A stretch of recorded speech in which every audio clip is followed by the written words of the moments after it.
There are seasons in life when the ground beneath your feet gives way, quietly at first, then all at once. You don't hear the crack until it's too late to run, and suddenly everything you built with love and effort is gone. Amara's breaking began on a Thursday morning. The sun was hidden behind heavy clouds, the air wet with the scent of an unfinished storm.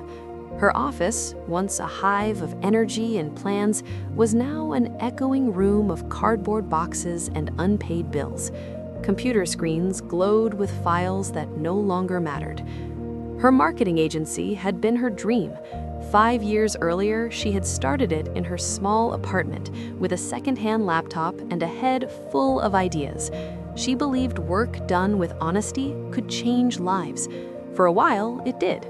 Clients came, her name spread, awards followed. She began to think she had finally outrun the poverty and doubt that had shadowed her childhood. But success can be fragile. It hides its weakness behind numbers and smiles.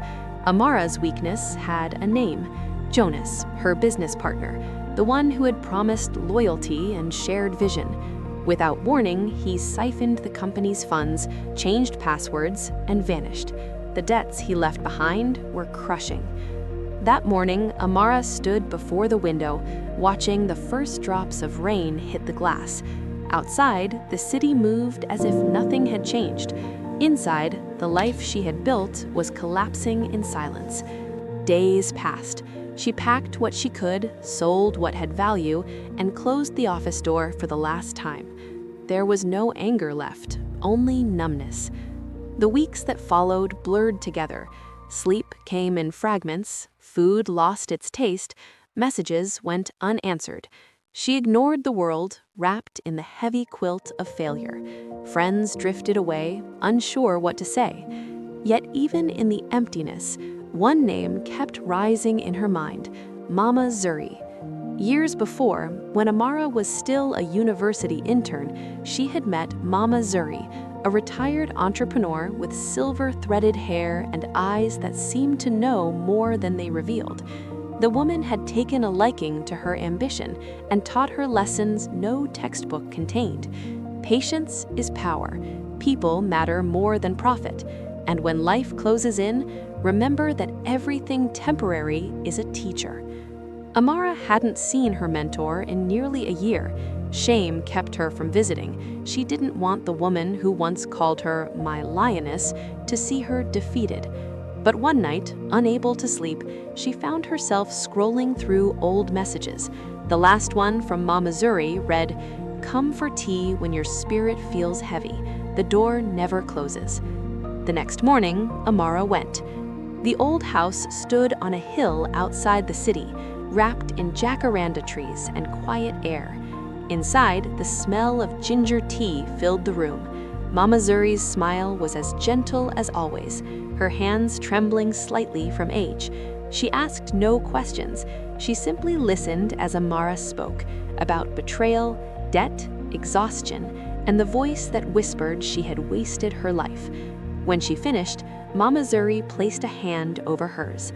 "Child," she said softly, "seeds break before they grow. You are in the breaking." For weeks afterward, Amara visited often. They drank tea, tended the garden, and talked about beginnings disguised as endings. Slowly, warmth returned to Amara's days. She began taking small jobs again, helping local artisans with branding, writing content for startups. Nothing grand, but enough to make her feel useful. Then, one afternoon, everything changed again. A call came from Mama Zuri's niece. The mentor who had been Amara's lighthouse had passed away quietly in her sleep. The news struck like thunder. Amara dropped to her knees, the phone sliding from her hand. The grief was different from the grief of failure. This one was pure, raw, and final. The woman who believed in her when she didn't believe in herself was gone. At the funeral, the air was thick with the smell of rain and fresh earth. As they lowered the coffin, Amara felt a part of her being lowered with it. But when the service ended, the niece handed her a small envelope sealed with wax.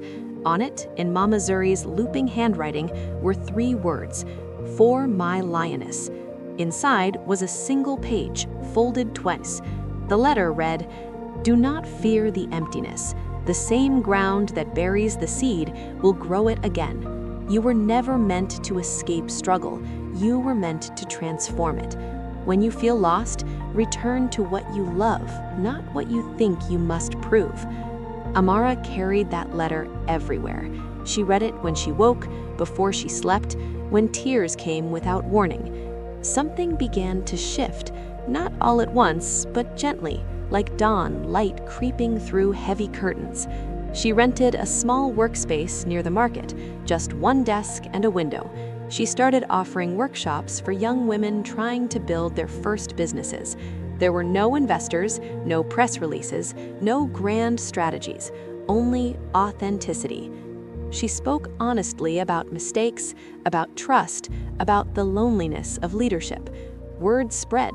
People found her not because she was successful, but because she was real. The pain that had once silenced her became her most powerful story. Months turned into a year. The small workshops grew into a community. Brands began to notice. Collaborations came, then sponsorships. Amara had not rebuilt the same business. She had built something new, simpler, wiser, grounded in service rather than ambition. And through it all, Mama Zuri's voice lived within her. Every decision was measured by those old lessons. People before profit, patience is power.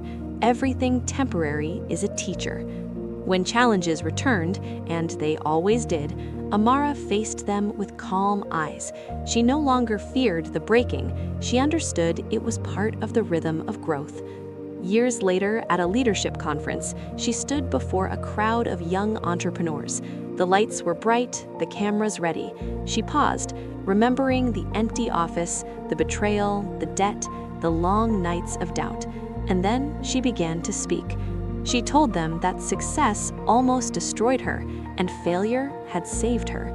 She told them about the woman who taught her strength isn't loud, it's the quiet decision to stand up again after the storm. As she spoke, a warm wind moved through the hall.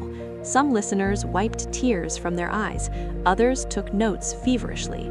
Amara felt an invisible presence near her, the calm, wise energy of her mentor, and she smiled. That evening, alone on her balcony, she watched the city lights flicker like stars fallen to earth. She whispered into the night, "I made it, Mama Zuri, not back there, forward." In that whisper was gratitude, not triumph, because she now understood the truth. Life doesn't promise comfort, it promises transformation. Sometimes it shatters what you hold most dearly so you can hold something truer. Sometimes it strips away everything familiar until only your essence remains, the part of you that cannot be taken.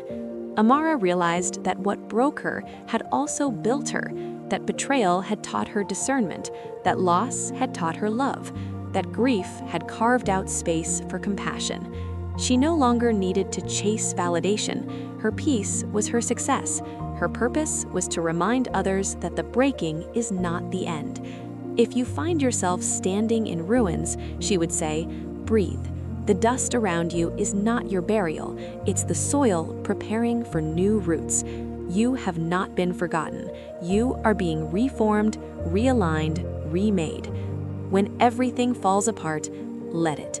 Cry, rest, remember, then listen, because underneath the noise of endings, life is whispering a quiet invitation. Begin again. So, when life breaks you, remember this. It's not destruction, it's creation in disguise.